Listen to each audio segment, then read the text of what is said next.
when I started to become more and more acutely aware of the situation, and had heard in particular a few presentations which ultimately led to publications, one in particular from Pittsburgh, that called out some of the disparities and the differences. And it made me think a lot actually at the time, because I reflected on some of my own personal experiences. And when I thought about it, I had a rather disproportionate number of female role models and mentors in surgery throughout my training, and so it hadn't dawned on me that how bad this difference really was. In particular, I'll mention a couple, but starting as a student, and I held on to this one for a moment because she probably doesn't remember, but one of the first role models that I had was as a medical student at the University of Michigan in 1993, when one of my senior residents was Mary Hahn, who is one of our panelists, and she was a resident in general surgery there. And part of, they had an amazing class, several classes, some huge contributors, ultimately becoming huge contributors. But as my resident at the time, I was struck by, her ability to be so strong as a resident, and yet so measured and fair. And it was really something that I saw that that resonated with me, the way that she managed people. And later on, that continued, where I had a number of other folks who played really key roles. One, Marlena Reynolds, who's a pediatric surgeon in Chicago, who, talk about strong. With her, all I wanted to do was have her acknowledge. If I had her acknowledgement, I knew that that I was doing something right. She was a tough one for sure. Lori Cassis, a plastic surgeon also at Northwestern, who was just so detail oriented. And Monica Morrow, who was at Northwestern at the time, who another really a tough and fair person who I really, really respected and admired, people that I wanted to be like. In our program at Duke, it's one in plastic surgery that has a history of not particularly having a great breadth and diversity in I'd say the more distant past, but it's really been a pleasure to see over these last several years where things have gone. And in fact, in our integrated program at this point in time, where we've had 23 residents, 12 of them are women, which is pretty great, pretty impressive. In 2016, we had our first class that was 50-50, and it was replicated in 2017 again at the same level. And in the current year, we have our very first ever all-female chief resident class: Lily Mundy, Rachel Hine, and Heather Levitas.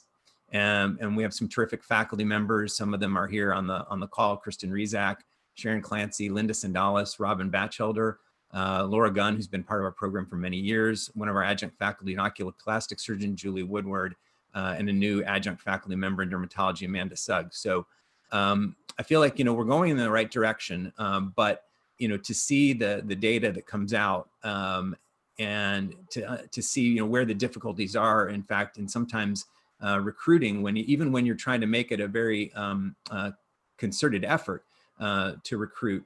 I'm very, very interested to hear a lot of the perspectives from the panelists. And so we don't have a lot of time, but I did want to just say welcome to everyone and thank our panelists immensely for agreeing to participate. You are truly, truly leaders who have many things to do, and I'm glad that you just took this time to spend with us. Thank you. Thanks, Jeff, for those great remarks. And I think one of the things that I'm most excited about in this program, of course, the faculty, the panel that we have participating, some of the most important women leaders in surgery in the country, for sure.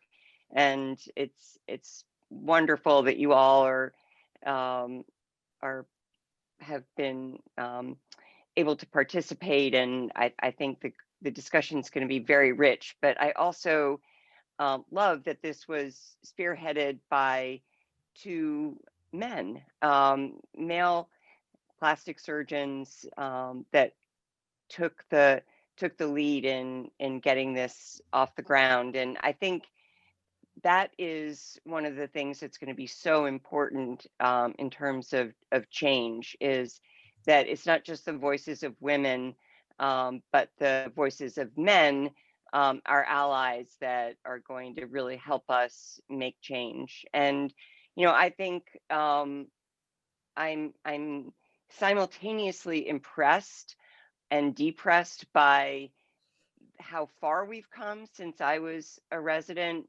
But then in reading literature and speaking to female trainees now, I am also very much aware that we still have a long way to go. And I think one of the things that I've really observed is that the overt discrimination on the basis of gender that we saw when I was a trainee has now been replaced with, I think, a more malignant form of microaggression, which is much more difficult to identify and root out. So I know we're going to get into all of that, but I'm very, very excited to be one of the Duke panelists, and really, really looking forward to the discussion with the panelists and with all of you. So thank you.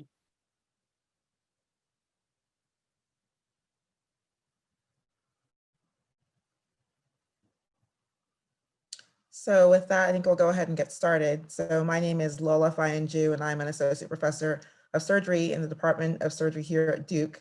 It gives me great pleasure to moderate this panel of illustrious women leaders in surgery. I'm going to briefly introduce everyone, and then we will open the floor for discussion.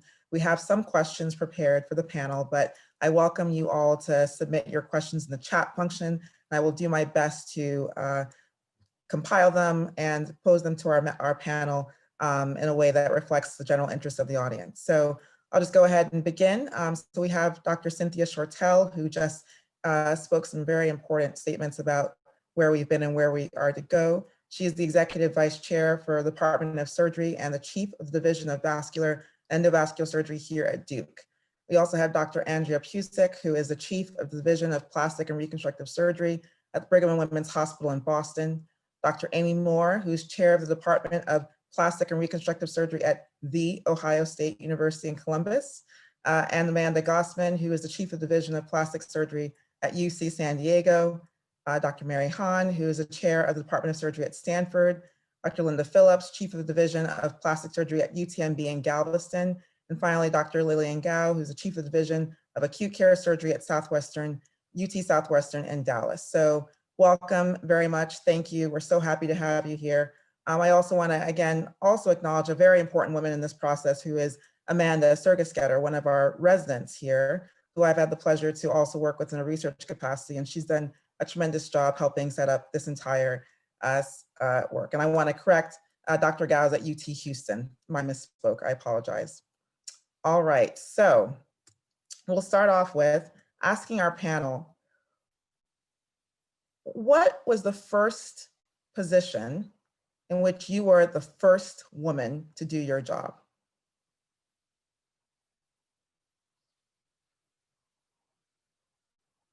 I will call on someone if you don't speak up.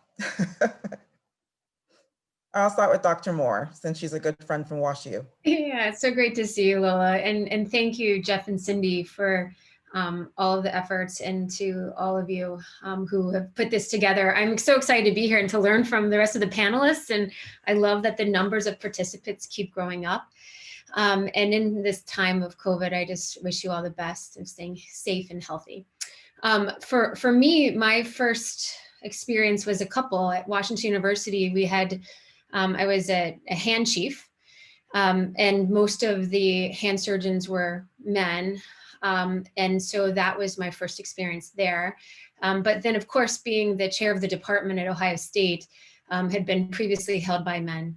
And I don't think that I would have gotten there without all of the sponsorship and support of my previous mentors. I grew up with Susan McKinnon, and it would be remiss to not acknowledge her, that she always gave me a voice. And she pushed me out the door in a good way to go on to this pursuit. Thank you.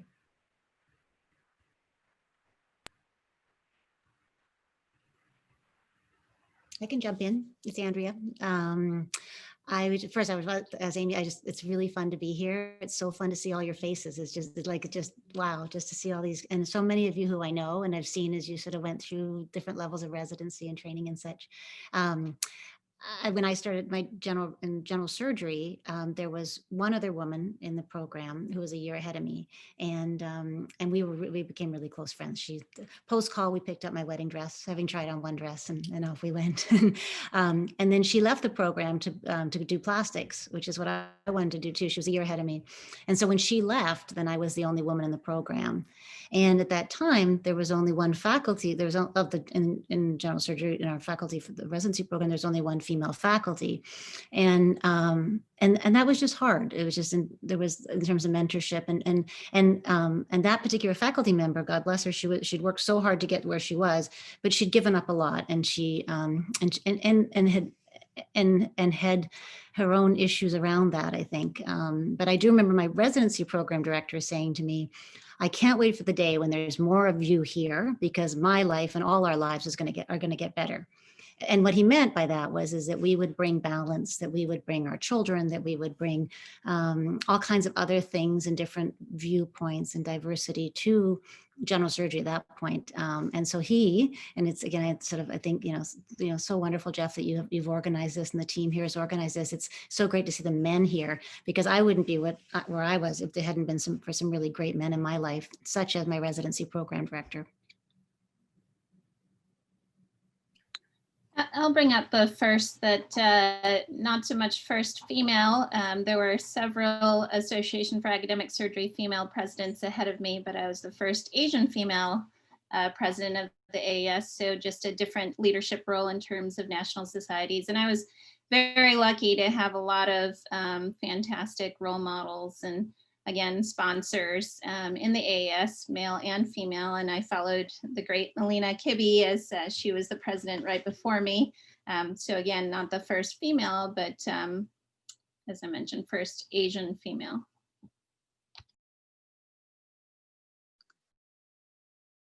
I was the first female vascular surgery fellow in my program.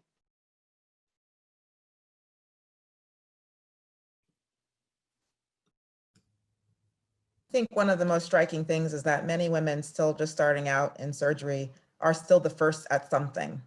And I think that that's something that reflects how much progress we still need to make. I'll just move on to another question as we are here and people can start thinking about them. Which barriers of the past do you think have gone away and maybe even disappeared? And what are some of the new challenges that might now exist? Dr. Shortell, you briefly mentioned maybe the decline of overt sexism, but the rise of microaggressions. And I'm wondering if anyone else has any other barriers that you feel have arisen or receded as time has passed. So I'll start with that one. I think, some of the barriers that are no longer there is there are many, many more women, especially in training programs and junior faculty. So I think that women medical students feel much more comfortable and confident with the decision to choose surgery by being able to see so many other successful women before them. So I think that is much improved. I would say the challenge is now just with, the length of training, and oftentimes people are starting medical school later, is so many women are starting families during training, and much more so than in my generation. And so I think that poses a new challenge because training is really rigorous and difficult. And I think that is like the next thing. How do we solve that problem? How do we make it not so impossible to try and do all these things while you're training? So I think that's the next problem for surgery to solve. I would agree. I think it's incredibly encouraging to see the pipeline that's coming and all of the incredible talent, that we're capturing now with having a more diverse trainee pool. I think that, leadership, representation and leadership is still very challenging. And I think there's multiple issues for that. I feel like, there's a lot of battling still just against the implicit bias and the structure and the way that surgical education has traditionally been created, it doesn't really accommodate the diversity that we want to see in our field and that we want to see for our patients. And I think that in some way we need to kind of re-envision what this training model should look like so that we can truly accommodate the brightest and most diverse trainee pool and funnel them into leadership, because we do see a lot of attrition in plastic surgery, and it's just, you know, not really worth the fight, I think, to a lot of people in order to find the balance and have all the things that they deserve in life. Would any of you want to speak to how the challenges of being a woman in surgery compare to the challenges of being women in other fields that have historically been more male dominated, including finance, for example?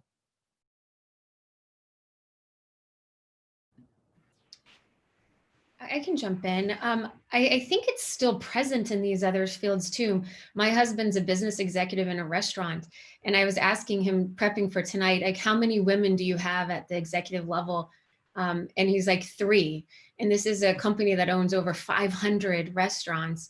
And in the executive suite, there's only 3 women. So I don't think we're unique.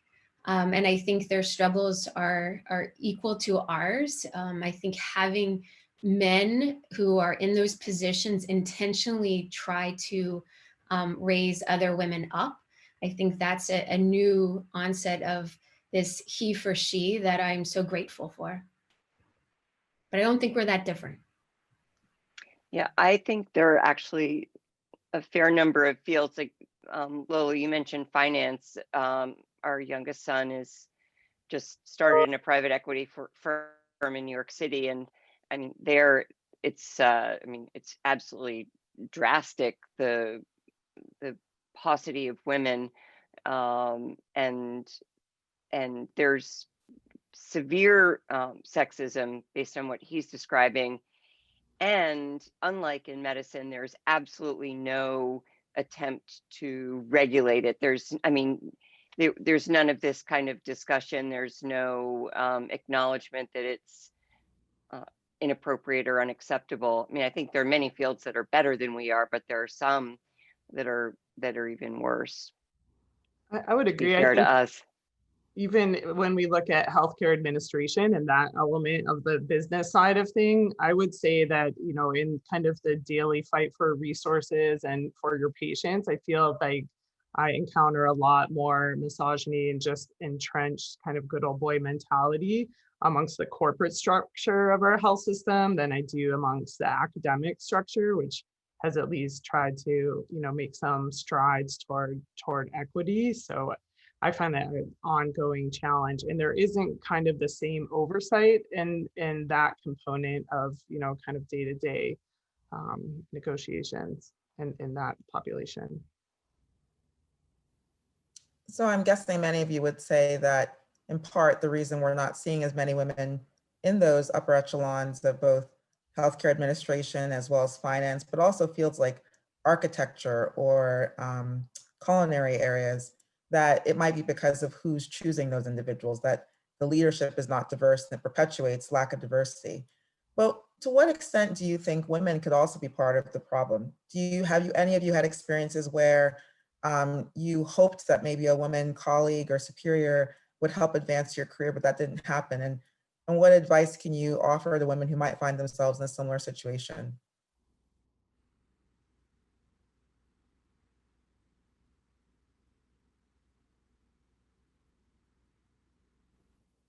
Tricky question, I get it. Well, I have to admit, I have been helped, like I actually can't think of an example, except maybe that one example in general surgery was when I have been carried forward by other women and also some really great men. So I can't really say that I can't really say that has ever been an issue for me. But I will say that sometimes I think women are a little bit, I wouldn't say afraid to, but sometimes like this kind of forum is sort of a new thing. And so coming through the ranks, it was almost like you couldn't talk about this. So then you couldn't really support each other because you couldn't really acknowledge what was going on. So I would say it's more just that I think my greatest strengths have been my girlfriends all the way along, you know, plus again, some other great men like my husband and others. But But I do think that it is a good thing for us to not, it's not whining, it's not complaining, but to actually be able to sort of come together as a community of women, recognizing that we have a lot to offer, and to then, and to just share that and empathize about some of the struggles. So I think occasionally, I think one of my most depressing moments in the OR happened a number of years ago, when it was just me and a bunch of fellows, and everybody in the room was a woman. And I just kind of brought it up. We were all just sewing, and I just brought up the conversation about sort of how do people feel about sort of, do you ever feel that you're like, just kind of these open-ended questions that we're asking, like, do you feel, and it was silence, and nobody wanted to say anything. And it was like, I'm like, we're not being recorded. No one's here. It's just us. And still it was this kind of like, and it was like, no, we're fine. We're completely fine. I thought, really? Doesn't anybody want to have children? Or are there other, what I'm not, there's other things that we're sort of in. So I think it's more just that we should also feel comfortable being able to talk to each other and share some of the challenges that we face. I think it's a great question, Lola. And there was a really, really challenging paper that came out in Nature Communications this past weekend. I don't know if anybody saw it, but it was a poorly done study that basically concluded that female proteges of female mentors didn't go as far as female proteges of male mentors. And I think what it didn't really get into, even if, let's just say their analysis was like, solid, and that's really is exactly the finding, which I think there's a lot of holes in their analysis as well. But I think that, women who are kind of in the power structure, but not in the majority, probably have less voice and influence. You kind of don't really feel like you're in the club, even though you're sitting there at the table. And I think it takes the right culture really for, I think, also women to be influential, like putting people in positions and things like that. I think in the way that maybe if somebody's more in the dominant, group and who is in the power structure. So I think even as that, so I think, but I think women are incredibly effective. There is kind of a network about like, when I get asked to put somebody's name in for a job, I'm like, okay, they're asking 10 guys. So I'm going to give them all the women that the guys aren't thinking about, and I'll give them names of men as well. But I make sure that I overemphasize my list with really qualified women for different roles and positions. But it's a great question. And I think it's really complicated. And then there's, yeah. I think there's another issue with that paper, and that is that if a woman isn't very far ahead, and many of us do want to help others who are behind us, maybe not so far behind us, she's not going to have as much clout as a more senior man or a more senior woman. And the issue is the pipeline isn't there yet. We don't have that many senior women that can really mentor in the true Godfather type of description of a mentor. And until we do, we may appear less powerful. I agree with what Mary was saying about we may be at the table, but we may not have as much authority, or we may not perceive that. One of my friends is in a higher leadership position, and especially around COVID, goes to many leadership meetings, and interestingly notices, and I've noticed this too, that the men are called by their last names and she's called by her first name at these leadership meetings where everyone is obviously invited to the table. And just that subtle difference makes it seem as though she doesn't have as much authority because she's not being called doctor, she's being called by her first name. So I do think that even little things like that can make us feel like we don't have the authority to speak up necessarily. So it is important, I think, as several people have mentioned, to really speak up, amplify what other women have said, and make sure they're recognized for their contributions. And I think also realizing that silence is not costless, that, each time someone doesn't say anything that she's been called by her first name allows that to become part of the pattern, part of the norm. And also, if you don't tell people what's going on, then you don't realize you may have, compatriots having the exact same experience.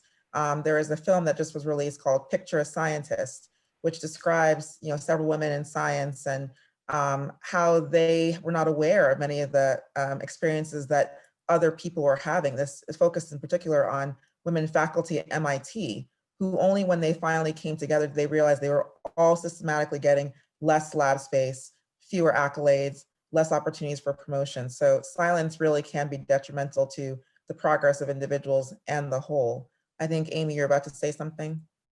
I was just going to sort of take it to more of a like, women can be mean to women, right? There is this preferential women sabotage and female sabotage that can exist. And I say to anybody who's on this, call, we know how important it is that your light doesn't get dimmed by someone else's being bright.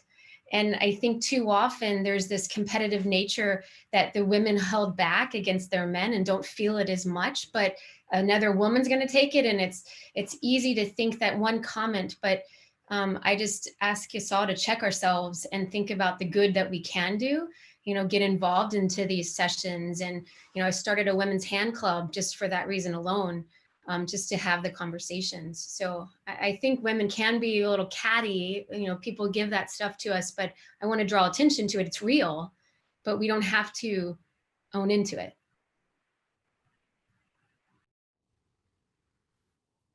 There doesn't have to be just one woman at the table. Mhm. There's room for many. Exactly. And, the extent to which when there are more people, perhaps there's greater confidence in being there. I'd love for some of you to speak about whether you've experienced any imposter syndrome, or the idea that once you did arrive at a position of leadership or position of belonging, that you had moments where you didn't feel like you should be there, or that there were ways in which you felt less than compared to the others at the table.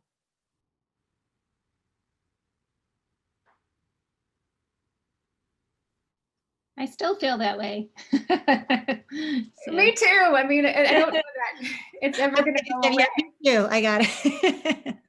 I felt that way today.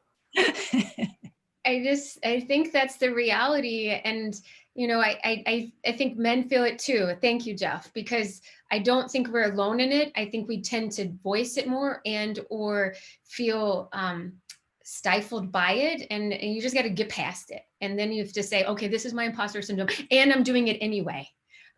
Because I used to be like, fake it till you make it. And then I watched a great TED Talk and it was like, fake it till you are it. And then you just change your brain and you are it, right? So you're never going to be prepared for it. So go for it. I think to some extent, though, I had unrealistic expectations of what it meant to be a leader. And actually, when I took the division chief job, I got an executive coach. And one of the first things I learned was that I thought I couldn't be a good leader because I couldn't fix everything. And there were so many problems that needed to be fixed. And then I very quickly realized that it wasn't the expectation that I fix it all right away. And that once I sort of let myself off the hook for that, that I felt much less of the imposter syndrome, because somehow I thought that, leaders just were there to solve everything. But I quickly found out that's not the case. Sorry, go ahead. Go ahead. I was just on that, on the executive coaching sorts of things. One of the things that was really most helpful to me was having a coach say, talking about being my authentic self, and by being my authentic self, and that was actually why I'm in this position, was because I am to be me. That made me actually, a lot of the imposter syndrome went away, because I'm like, no, I'm actually being, instead of trying to be somebody else in this role, I'm actually being Andrea in this role. And then it started to get easier, because I'm like, and I actually know how to do this. I can figure it out, but it doesn't look like the division chief next door necessarily. It looks like Andrea being the division chief. And so I had to get comfortable with that idea that I was going to say things a bit differently, and I was going to do things differently. But by actually being my authentic self, I was actually going to be more successful in the role. And indeed, think about how much energy one spends pretending to be something you're not. That has to detract from actually accomplishing the things you want to accomplish. So it's more efficient, as well as probably feels lighter and less burdensome. I wanted to pivot to a topic that many people often raise with regards to women in surgery, which is balancing professional and personal life. And, I think that that's often referred to as, when or if you're going to have children. And I think insufficient attention is paid to the fact that that is a choice as well, and that there are many competing interests outside of work that nonetheless needs to be valued, whether or not a person chooses to have children. So I'd love to hear from you all about the way in which you've dealt with the challenges of having work-life balance or work-life integration, and how you've come to that type of integration over the course of your career.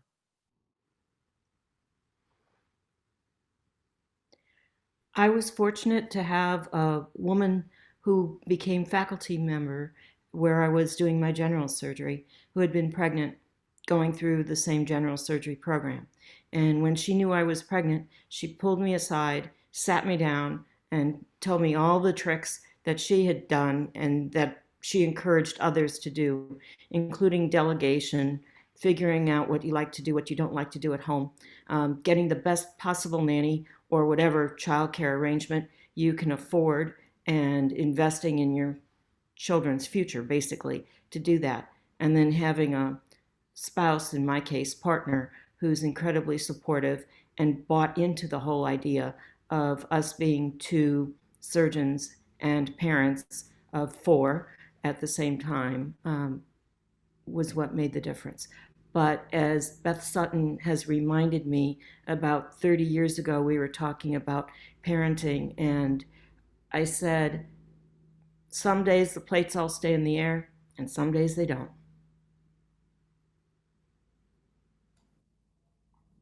I would say that it's very challenging. When I look back at just starting out in medical school, I think maybe there were kind of like what Andrea was alluding to. There was one female general surgeon who had just been, really beat up through the process of being like this pioneer, and really didn't have much left over to mentor, nurture any females that may be interested in pursuing surgical careers. So I felt like from medical school, I had no mentors or role models that were women. And that kind of just at some point clicked that the path that I wanted to pursue did not exist, and that I was just going to have to kind of blaze my own path. And then I went on to residency. There were no female faculty, and I still think there's no female faculty where I trained. And it was the same kind of process. Nobody ever got pregnant during that residency. And I had really kind of come to the point where these weren't issues that I could control. I knew that I wanted to pursue surgery, that I didn't know if I was going to have children or have a family or get married or any of these things. And they, at times were important, at times weren't important. And I kind of had to, really give it up and just let kind of life take its course. So I wouldn't say that it's always easy, that there's somebody that you can look to that's an example for you, and that a lot of times things work out because you have your priorities and what you're going to pursue. But it is extremely difficult when you have no one to look at in terms of their pathway and kind of follow that. Yeah, when I think about this, and I get asked, a lot, especially by medical students and young residents, and my answer is always, there's never a good time and there's never a bad time to have a kid. And if that's, what you think you want to do, you're never guaranteed to have a healthy pregnancy or a healthy child. And that's just life. And you just have to be prepared for all of that. But the other thing I want to comment on, and having had several partners who are women who are either unmarried or married but without children, and we make a lot of assumptions about women that I don't think we make about men. That if you are a woman and you don't have children, then you're happy to work all the holidays and you don't care about being outside the hospital or something. It's a weird construct. So I think we always have to be really kind of sensitive to that as well, that we don't make all these value judgments about people who choose to or not choose to have children when they choose to have them. It's such a personal decision. And that I think we just want to be supportive of everybody.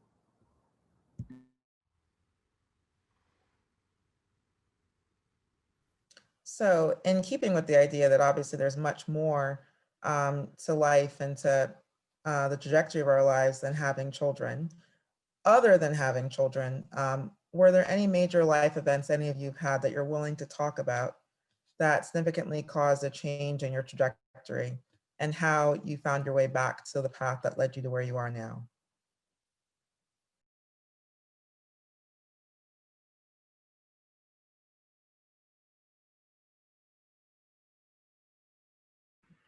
I'll own something. I mean, early in my career, I didn't know it at the time until you hit like a bit of a bottom, right? Of just driving and the research driving and the clinical space. And then I found myself, I have 3 children, and it was like I was failing at all levels. And it took, my husband speaking out, being like, we don't see you, and this isn't sustainable, for us to like think about, okay, well, I need to take care of myself. And so that was probably about 4 years ago. And, it came from communication, it came from meditation, yoga, working out again, and finding my own self. That then, let me fall back in love with my husband and family, because I was just so driven on a path that I didn't even know where I was going. And it's interesting because when I stopped the cycle and I got up out of my desk and went home, and said, okay, this weekend, I'm not going to spend in the lab, I'm going to spend with my family, that I finally felt whole again. And then I everything else took off, right? I got my next grant and I got my next promotion, and so I do think it takes having a really, a spouse who would communicate with me, or a good friend or a family member, to say like, whoa, time out. Like, we matter or you're going to lose us. And so, I mean, that's the reality of my experience.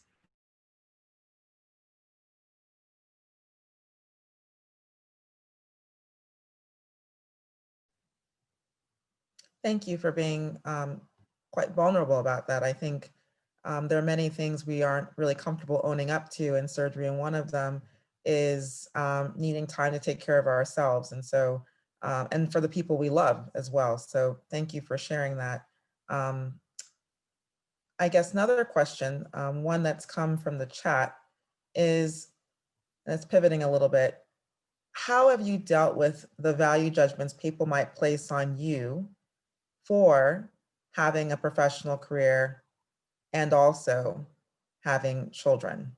I've definitely experienced and heard people experience that people, perhaps mothers-in-law, might question why you've chosen the life that you have, and also the other personal choices you've made. So if you've dealt with that, how have you responded?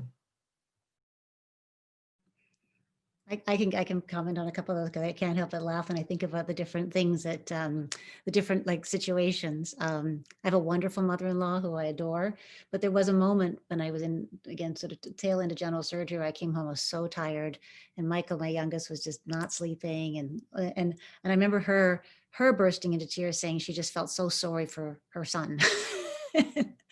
and I was just like, uh-huh. So that, and then, over the years, sort of when the kids were a little bit older, all the different things I kind of screwed up. Like I sent Michael, our oldest, he's 24 now, but I got the date wrong, and I sent him to school that it was, they had backwards day where you put your clothes on backwards. I sent him on the wrong day because I got it wrong, right? Just like before it could arrive, and then play dates, I'd forget, I got it wrong, that what the date, because I was just busy, and I just got I was supposed to pick up all the kids, they were having the play date, but I got the date wrong. So I just, like, all these kids are, so there was a lot of sort of things, but that didn't go smoothly. But at the end of the day, it was all fine. And again, I had a very supportive husband and a supportive family, but so part of it was also just like, we like, as surgeons, we like to do everything perfectly.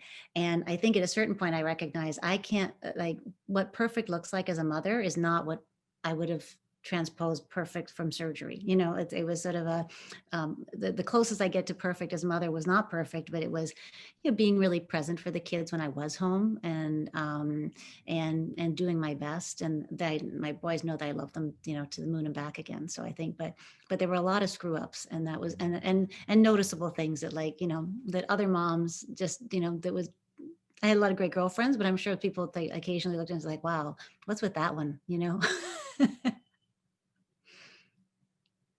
Yeah, I think the value judgments that people made when my kids, who are grown up now, were younger, and you talk about mother-in-law. When my husband and I got engaged, my my mother-in-law, who's very traditional, sat me down. I can still remember, in this little room in her house, and said, and I was in medical school at the time, you know, um, the woman always follows the man wherever his job takes him. And, it's like, well, that's not how we work. I mean, when I should have just said, uh-huh. Um, but I think the value judgments that people made have been some of the most painful parts of raising a family, and being a surgeon, including my daughter, who was so angry with me when she was younger for not being a mom like the other moms, and really kind of broke my heart over that. Now she's very proud of me, but I really never knew whether it would ever be okay with her. And then the other moms on the soccer field or whatever. I feel like we have it in it. We're really in this no-win situation. I say women, but I certainly could be true of men. But when you're working, you feel like you should be at home, and when you're at home, you feel like you should be working. And I tell people, look, just get used to the guilt. It's just going to be a part of your life.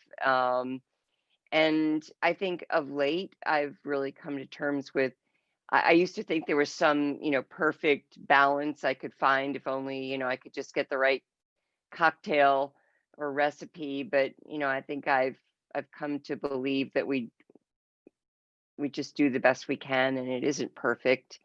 But I think, Lola, that it's a really great question. I think we women beat ourselves up a lot about it. And I think also that double standard. I remember I was so frustrated when I was first in practice and my kids were young, and if I would ever sneak off to get them, it would be, my partners, so there she goes, just leaving work to be with their kids. And then one of my partners got divorced, and when he would leave to go get his kids every Tuesday at 4 p.m., oh, what a great dad. So it was, anyway, I think very much resonates with me, that question. But I think the answer is, you just have to believe in yourself and your own ability to figure out what's right for you and your family. And then to Amy's comment, to listen to those who know you best and love you, and give you feedback on what you might be doing better. I think, Cindy, those are great comments. So when I think of it, my daughter, I think she was in 6th grade and my son was in 3rd grade, and she read Battle Hymn of a Tiger Mom. She's like, Mom, you should read this book. And I'm like, do you think I need to be more of a tiger mom? And she's like, well, not for me, but for Walker, my son, or something. But I think for me, I decided early on, I think if I stayed home first, I would have probably been the worst mom ever. If I stayed home all day, that just wasn't what I was cut out to do. And I wasn't the person who wanted to be the super mom at the school and doing all that. It just wasn't, an area that I wanted to get into. So I always joke around that I'm going to write the book Battle, Hymn of the Slacker Mom, and figure that my kids will build some resilience from somebody not there moving every block out of their way and double checking all their homework and things like that. That is probably in some ways maybe good for them as well. But at least that's what I tell myself. Mary, I'll happily write a chapter. Excellent. Thank you. All right. Yes, it needs to be a compilation, not just a monograph. I think there are a lot of things we could all contribute. We're getting some really great questions in the chat, so I'm going to just pivot to make sure I address many of them. Starting with, again, the theme that we're kind of talking more about, our personal lives and that balance with the professional, and then working our way back to some challenges that happen in the workplace. So one great question is, how do we make space for women who don't always fit the mold for who looks like a successful female surgeon, or who seems to be similar to the successful females on this panel, for example? Can we diversify the phenotype of what a woman surgeon and a woman leader surgeon can look like?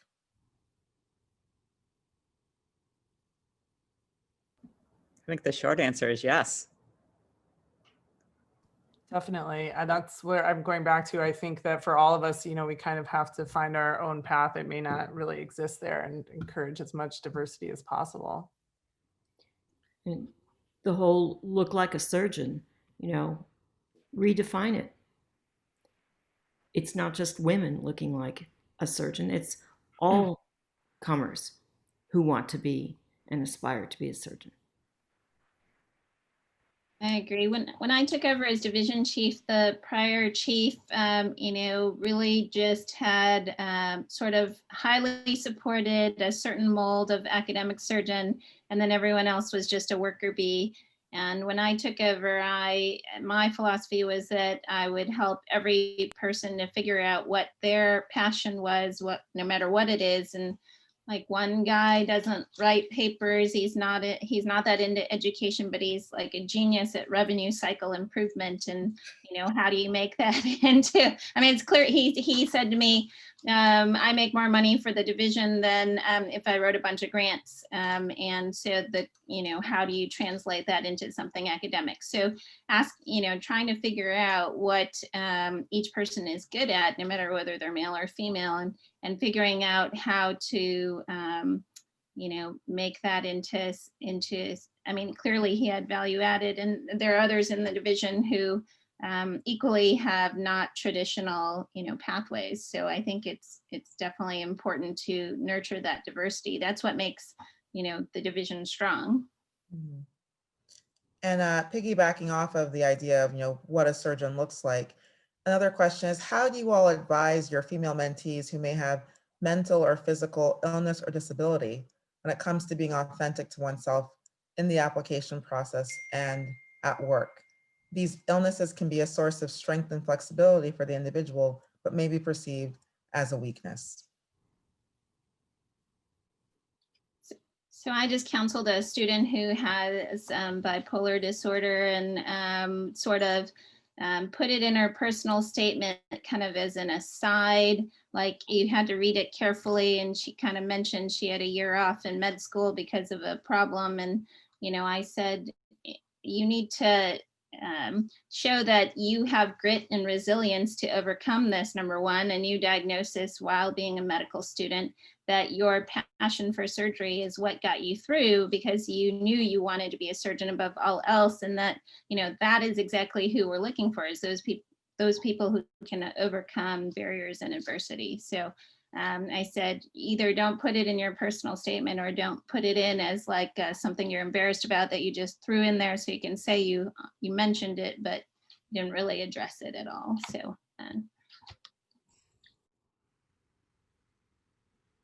Another question is, how do you deal with the perception of women being less committed to their careers as and when they have children? And piggybacking off of that, there is one member of the audience who said that she's been advised, as someone who's currently going through the residency application process, to quote unquote conceal her husband and 6-month-old, citing that men still rule the roost and that this would not be well received. This is advice she says she's received from women mentors. How would you all respond? I think I can guess. I think that's so wrong. I do. I think that unfortunately, families and childbearing years, this is the age where that's what we're doing, right? And so I don't think concealing that, I think it just makes you stronger or more human, right? So I definitely don't think as a reviewer of applicants that I would care one way or another, except to say, hey, what's your baby's name? And I'm so glad for you, and we'll create the support environment for you to be able to achieve your goals. And we all work hard. And so I feel like, if someone's going to tell me I'm not going to work hard, we're working hard. And so I don't disclose. I would say you say what your family is and not be afraid. I think you don't want to go to a place that isn't going to accept you for who you are and what you're bringing there. I think you want to find a place that really values you and everything that comes with you. And I don't think, I would be surprised that places would think that would be a detractor to hiring, bringing someone into a residency training program. To that end, you can only hide a baby for so long anyway. So if you ended up matching there, I think at some point someone would figure out what's going on. Here's another great question. A lot of people, some people have already mentioned about the fact that some, I think, more prescient leaders in surgery have said, when the more women are there, it gets better for everyone because we may bring balance, but we also know that a lot of reforms that have been instituted in the business world and in medicine that were meant to accommodate, let's say, the familial responsibilities of women have in fact led to many more people, men and women, having better balance in life, better work hours, better conditions to accommodate parenting. There's an article that was New York Times that called When Women Did Everything Right, Then Work Got Greedy. And in this article, they talk about the many incentives that partners end up finding themselves still doing less work while providing childcare got men to be doing more work and more productive. So can any of you think about interventions that you've observed or that you can imagine that would hopefully remediate that disparity? I think the COVID-19 pandemic has also highlighted the ways in which there's still disproportionate shifts to women with regards to bearing the burden of work when childcare becomes less constant.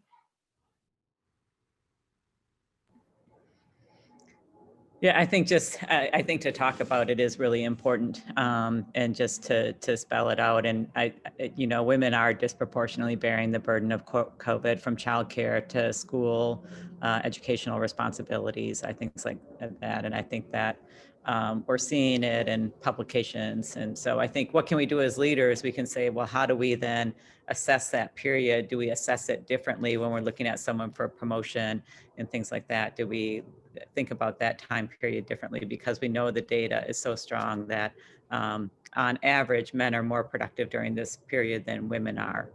It's not necessarily true for each individual. So, and then I think we just have to figure out how we provide structure and support for for our faculty with families. And so we have, where we have sabbatical. We've encouraged people to use some of their sabbatical time. Just how can we relieve some of the pressure from them? And both men and women have taken advantage of that during COVID. We have added a year to everybody's clock at the assistant professor level. And initially we made it an opt-in, and then we said no, because sometimes there's pressure on people to not opt in, even though they may need it, because they'll get advice from a mentor. Well, if you do that, then it looks like you're weak or you can't handle it, and you'll be judged poorly at the time of your promotion if you decided to opt in for that extension. So actually we made it that everybody got a 1-year extension. So just trying to do things like that make the playing field level, understanding that a lot of societal and personal norms are for women to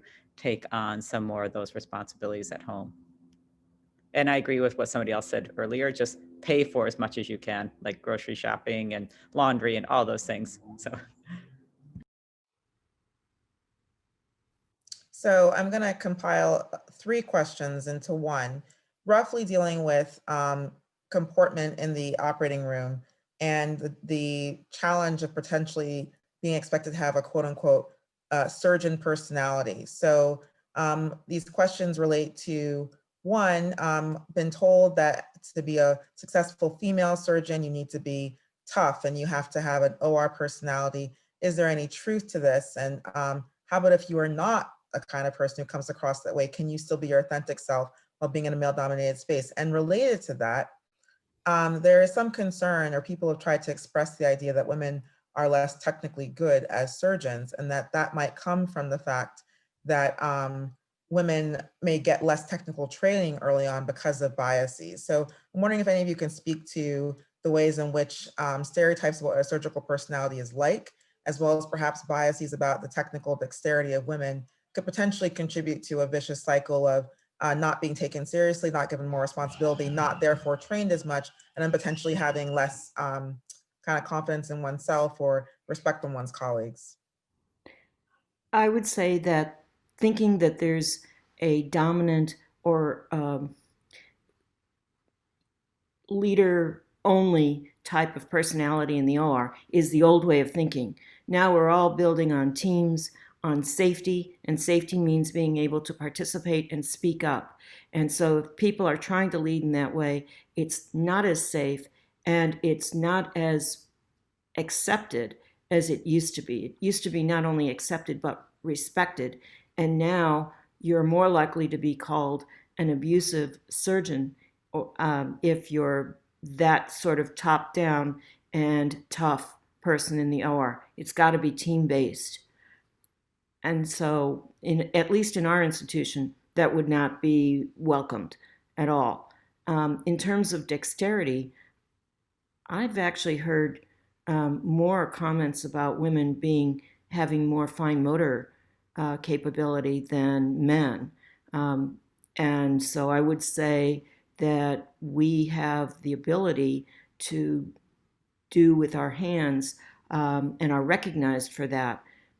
Now, the flip side is that our equipment isn't made for smaller hands. 5.5, 6 size hands have more difficulty with robotic, with laparoscopic equipment, and even just things like scissors and needle holders. And so there's a struggle with that. But in terms of our manual dexterity, I've never heard the comment, at least in front of my face, that there was any problem. I just echo, Lynn. I think in current ORs, I think actually some of the skills, the female leadership skills that we bring, more just at least I can speak to myself. The things that I feel most comfortable with and the way I lead in the operating room, I think is the kind of way that operating rooms are functioning now. It's definitely not the way it was, 15, 20 years ago. When I was training or coming through fellowship, it was a different thing. And I would say, and to my, I regret the fact that at different times I really did try to be more like that. And then I eventually just realized, oh, this is who I am. And I'm happy to see, though, that operating rooms now do function in that way. You don't raising, I can't think of the last time I ever raised my voice in an operating room. It's probably been a decade or more. And it's only been something, I think it just comes naturally. And I think so a culture of safety, a culture of teams, that actually probably comes, there's some great men who function well in teams and collaboratively, but I think some ways that actually comes easiest to us. I think one of the challenges in the OR is that there is sometimes some power struggle with some of the OR staff or nursing staff that sometimes have difficulty accepting women surgeons. And that can be an additional challenge that definitely doesn't respond well to a woman kind of taking on this authoritarian role, but definitely needs more of that coalition building approach to leadership. I think in terms of the training aspect of it, I don't think that there's really any evidence about dexterity. I think there is some evidence about confidence and then how much people are actually able to do independently or allowed to do independently or feel comfortable to do independently by gender. And I reflect back on, training a male resident who was actually very technically good resident, and walking into the room, he's doing a procedure. I'm like, how's it going? He's like, it looks amazing. And if that was a female resident, she's like, I don't know. This is there's just differences in confidence. And I think that so many ways that women are performing on a very high level and they hold themselves accountable to a very high level, that's different than what some of the male trainees are holding themselves to. And sometimes that, just pursuit of perfection and really wanting to feel that confidence is kind of what is correlated with some of that evidence that, puts competency-based training a little bit in jeopardy for women. That's a great segue to a couple other questions. One is, if you are a woman in a field that within surgery is very, very, very, very male heavy, such as OMFS or neurosurgery, and some parts of orthopedic surgery, and you find people keep referring to you as a nurse or don't expect you to be a physician, how have you dealt with that? And what in particular do you do when, as is one of the questioners is asking, the person perpetuating this is not only a woman, but your superior? It's your program director who calls you by your first name, but calls the male residents by their last name in front of patients and in front of nursing staff. It happens all the time. I think you can try to take the opportunity to correct them. We actually have gone to the extreme where have a very bilingual population in San Diego. So we have these signs on our badge that say like Cirujana. So it's like surgeon and says it in Spanish. So it's like pretty clear for most of the trainees. But even given that, I'd say routinely, even in leadership meetings, I'm called by my first name, where the person sitting next to me is called doctor. Do I correct them every time? No. I think this is a great role for allies and getting someone else actually to do the correction. And because I think most people aren't trying to be mean or keep women down or things like that. It feels more comfortable to them. And having practiced in Birmingham, Alabama for 14 years before I moved to California, like half my patients called me Miss Hahn. Yeah, and my nurse and clinician be like, no, Ms. Hahn is operating on you. And they're like, oh yeah. So, but it's just, I just think it's, that people just aren't used to seeing women in these roles, and it feels awkward, I think, for them to even call you doctor or things like that. I don't think I think most of the time it's quite innocent. So that's why I think just having allies who correct. But when it's your program director, I think, there's ways to give anonymous feedback, although there probably aren't that many women, so they'll know where it's coming from. But I think that's where you try and find an ally or a sponsor or someone else to try and do an intervention on your behalf. I think addressing this implicit bias that we face like routinely is really the huge challenge. I mean, this is an amazing forum with, it's great to have some male surgeons represented here, but I mean, for the most part, a lot of this stuff is just, they're not even aware of it. I totally agree. And how do you raise awareness so that it creates a more comfortable, inclusive work environment?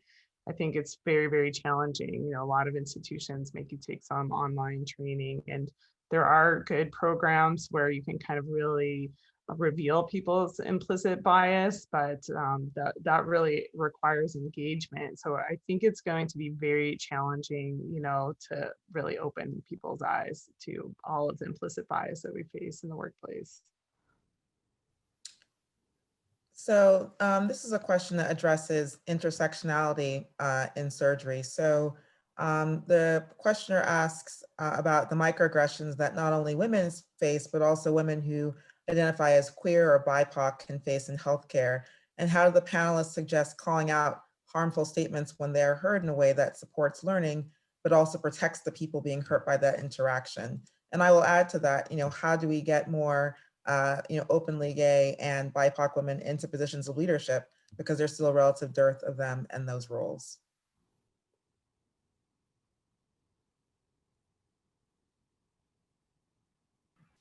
I think it's intentional in education and in trying to create programs. And I will tell you, at Ohio State, our president is a gay woman, and she is out there with her wife, and I love it. And I love that she is a statement of blanket, this is okay.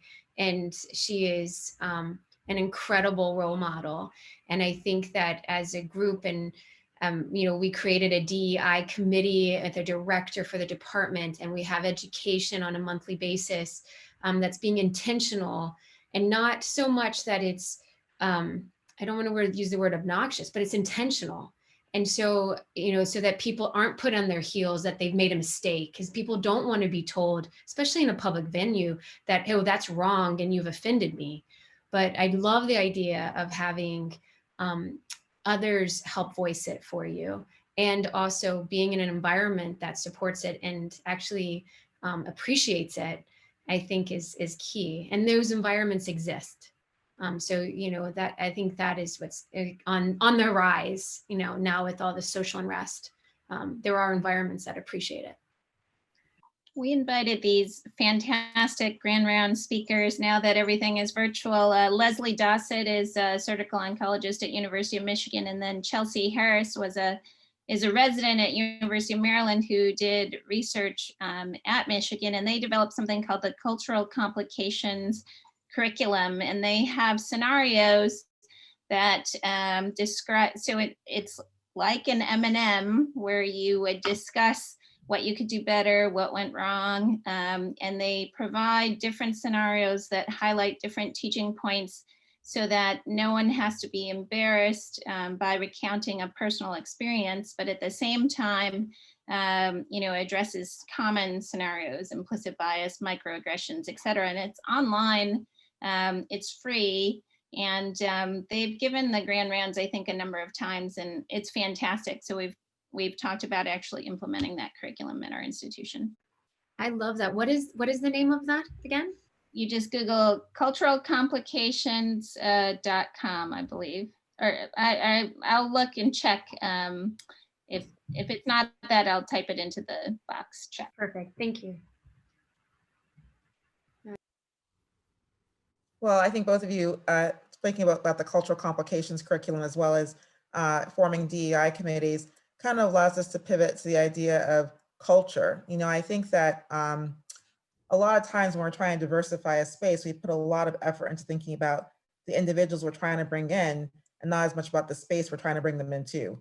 And so to the extent that you think that there's been progress made in making the environment of surgery more welcoming for women, what things do you think have gone well? We have these hashtags, she for she, he for she, I look like a surgeon.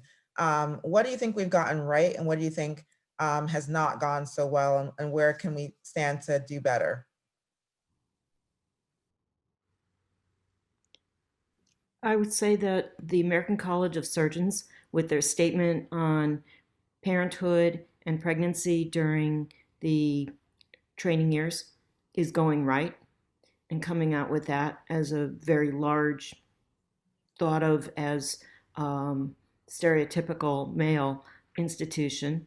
The progress that some of the boards and some of the, and it's not across, because ABMS and ACGME haven't done this as a whole, but some of the individual RRCs and boards have built time in that can be taken off for not just childbearing, but any issue, illness, parental issues with the trainees' parents, that is, that would allow them to take time off. And it's building some flexibility, which is recognizing that there is life outside of training programs. Linda, I'm happy to hear that, because the comment that was made right at the beginning of I'm so impressed by how far we've come and also so depressed. And that the one that I feel that we had a residency program meeting last night, and it was just struck by, I still feel I'm depressed by, so I'm happy to hear that, because the thing about us, the ability for women to be able to have children through residency and to feel that that's not only just okay, but it's welcome and it's part of life, that has depressed me. And I feel like, so I'm happy to hear that there's some that you're aware that movement is happening. But to me, it just feels like it's, gosh, how can it be that it hasn't gotten, my eldest is 24. How can it be that it's not actually any easier now than it was then? It's basically exactly the same.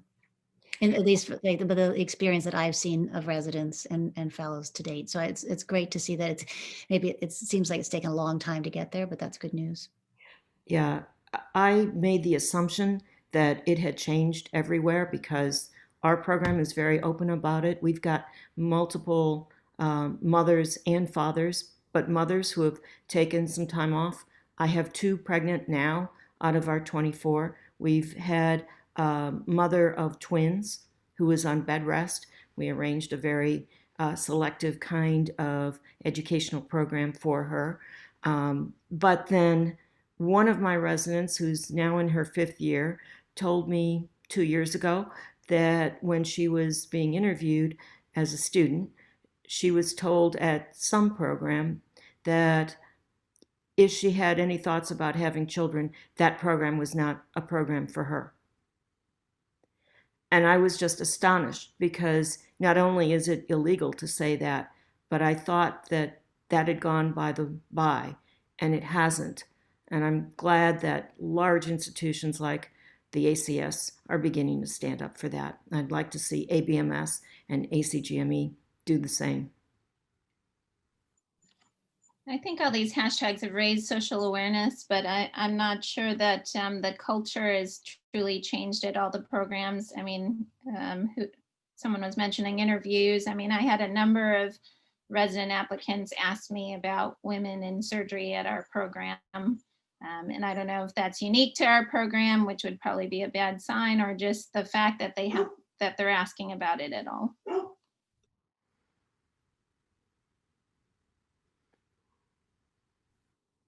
For those who are interested, I've pasted into the chat function the statement that Dr. Phillips referenced on the importance of pregnancy, parental leave, and workplace for surgical residents and fellows.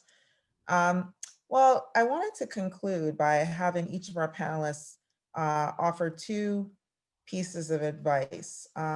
One is what piece of advice you would give were you back as a first-year medical student or a first-year resident to your former self, that if you'd known would have changed or helped the journey you've taken so far?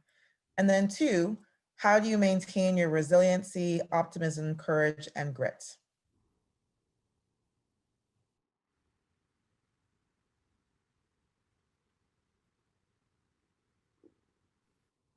I'll call names. I'll start with Dr. Shortell. Oh, you dirty dog, Lola. I just, yeah, that's a really great question and a hard question. I think, and I'm just trying to formulate how to put this into words, but I think when I was a medical student and early in my residency, I did not believe in myself and did not have a lot of positive feedback from folks. But somewhere inside of me, obviously, there was some part of me that did believe in myself, or I wouldn't have kept going. So I guess that would be the first piece of advice I would have given myself is stay true to yourself, be who you are, believe in yourself and your value. And the resilience question.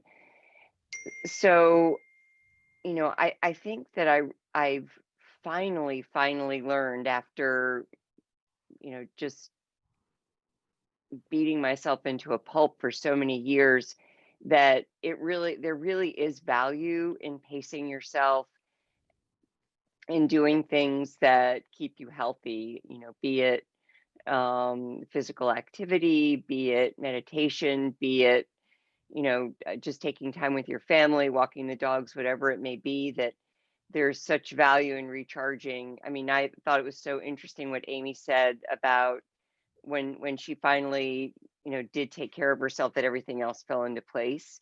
And there's, you know, I think, I guess that's what works for me. And I think the flip side of that is, you know, well-being is that balance between getting, you have to do work that gives you gratification as well, because that reduces your burnout. Loving your work, it doesn't matter how many hours you work, or not so much, if you're getting that gratification from your work. So I really try to focus on doing the things in my work that give me that, and try not to take on things that don't.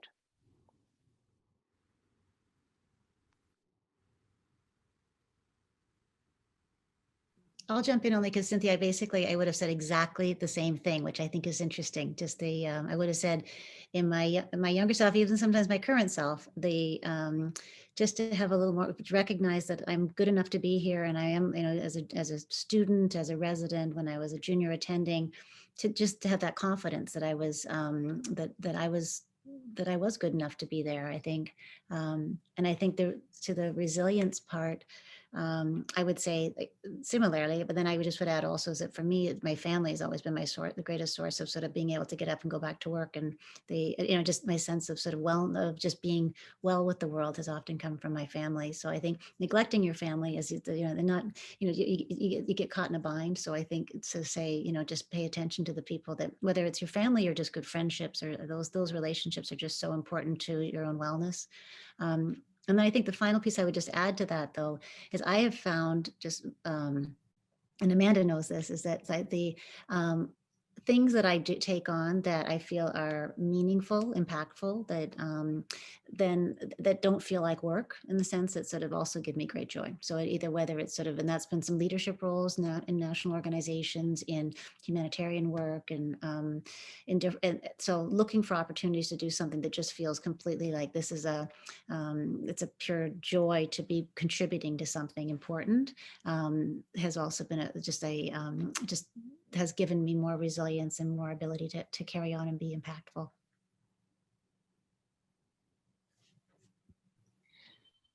I agree with what's been said, and I would say also the same thing. Don't be your own worst enemy. Don't rule out things just because you're afraid, or you don't think you're good enough, or you don't know enough about what the position entails. And then I would say that you can be the change that you want to see. I mean, when I've stayed at the same institution for the past 18 years, although my job has changed many times. And, when I started, there was no research whatsoever at the county hospital. And over time, built up a program there.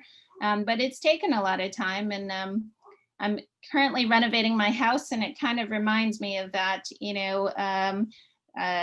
when I started a couple months ago, it was just a disaster. And there were furniture in the hallway, and I ran into things.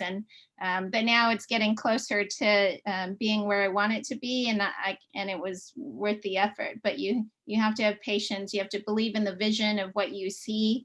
And you have to be okay if it's not what everyone else believes is, not perfect for them. I have a small house. It's built in the 40s, but it's perfect for me.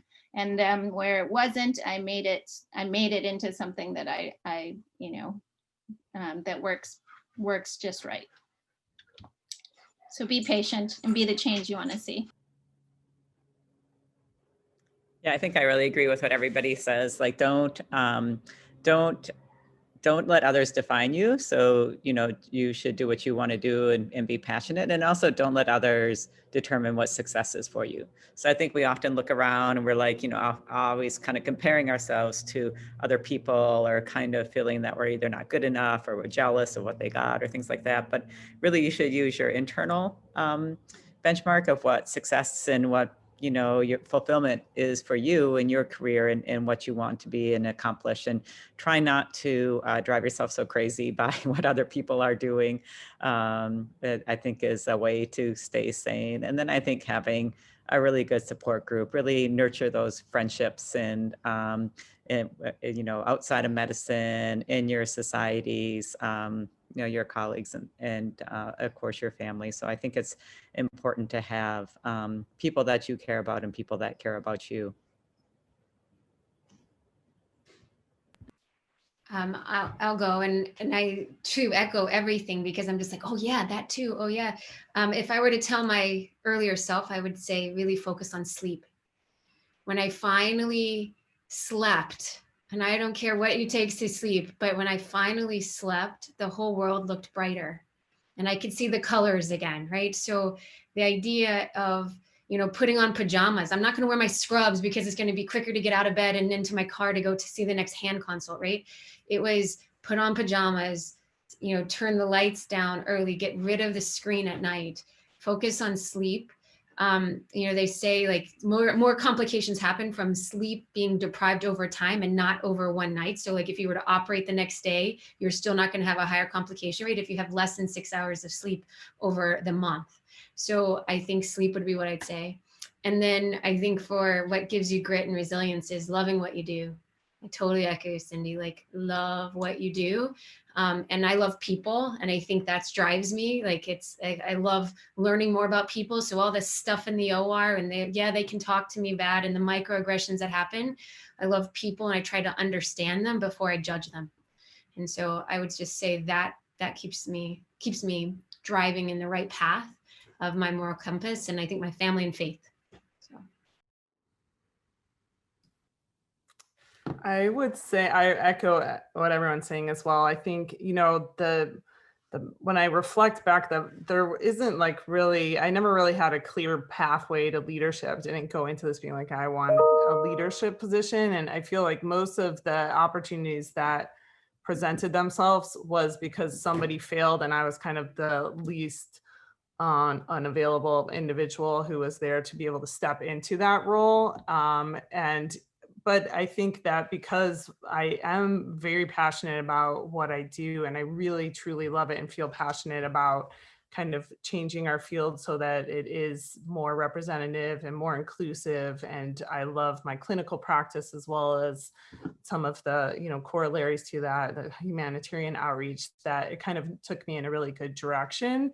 So I would just say that, be open to opportunities when they present themselves, although they may not always seem like great ideas at that time and may not fit into your master plan, but, just kind of be flexible and look at opportunities as they present themselves. And in the same vein, that things that don't work out, when one door closes, another one opens. So I think that there is a lot of fluidity and you can't completely map it out as you go, but just not putting your life on pause for any component of your career or your training is critical. And whether that's your wellness or your whatever you do to kind of exercise or having a family or whatever it is, it just has to coexist with what you do. You can't just wait. So I would just try to kind of look at your future as something that is coexisting with your career and whatever else you do outside of your career the whole time. And Dr. Phillips, I think you have the last word.